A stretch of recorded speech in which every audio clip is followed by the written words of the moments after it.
This channel does not promote any violent, harmful, or illegal activities. All content provided by this channel is meant for an educational purpose only. নমস্কার, দেখছেন টিভি9 বাংলা। আপনাদের সঙ্গে রয়েছি আমি তন্নিষ্ঠা। এই মুহূর্তে ব্রেকিং নিউজ দিয়ে আপনাদের সন্তান প্রসবের পর কিডনি বিকল হয়ে কোমায় প্রসূতি। এতে বিষাক্ত স্যালাইনের জের নাকি চিকিৎসার গাফিলতি?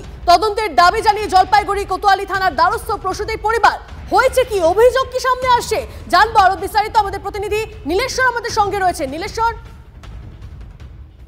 দেখো তন্নিষ্ঠা, অত্যন্ত মর্মান্তিক ঘটনা যেটা ঘটে গেছে। পরিবার থানায় ইতিমধ্যেই অভিযোগ দায়ের করেছে।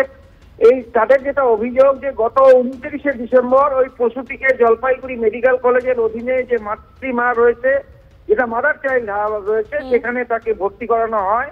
এরপর ওই দিন রাতেই তার সন্তান প্রসব হয় শল্য চিকিৎসার মাধ্যমে। কিন্তু তারপর থেকেই তার শারীরিক অবস্থার অবনতি শুরু হয়।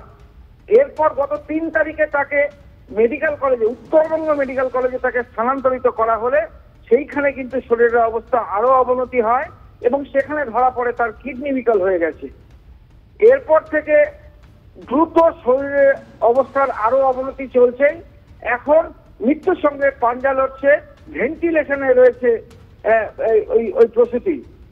এখন প্রশ্ন উঠছে যে পরিবারের তরফ থেকে যেটা বলা হচ্ছে যে মেদিনীপুরের যে স্যালাইন কাণ্ড, সেই স্যালাইনও কি আমাদের এখানে ছিল? সেই স্যালাইন, কারণ তাদের অভিযোগ যে স্যালাইন ওই প্রসূতিকে দেওয়া হয়েছিল, তাহলে কি ওই জাতীয় কিছু স্যালাইন নাকি চিকিৎসার অন্য কিছু গাফিলতি ছিল? এই ব্যাপারেই তদন্তের কিন্তু দাবি জানিয়েছে।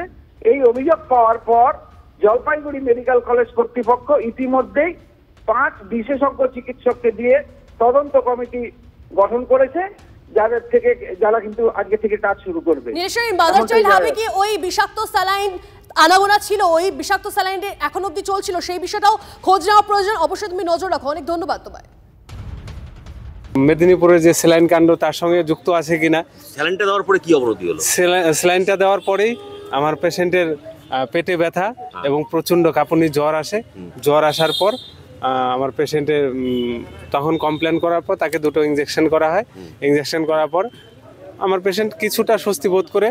রাজ্য জুড়ে যে একটা অশান্ত পরিস্থিতি দেখা যাচ্ছে, হ্যাঁ, স্যালাইন নিয়ে বহু প্রসূতি এইভাবে মরে গেল আর কি, তারা জীবনের স্বাদই পেল না।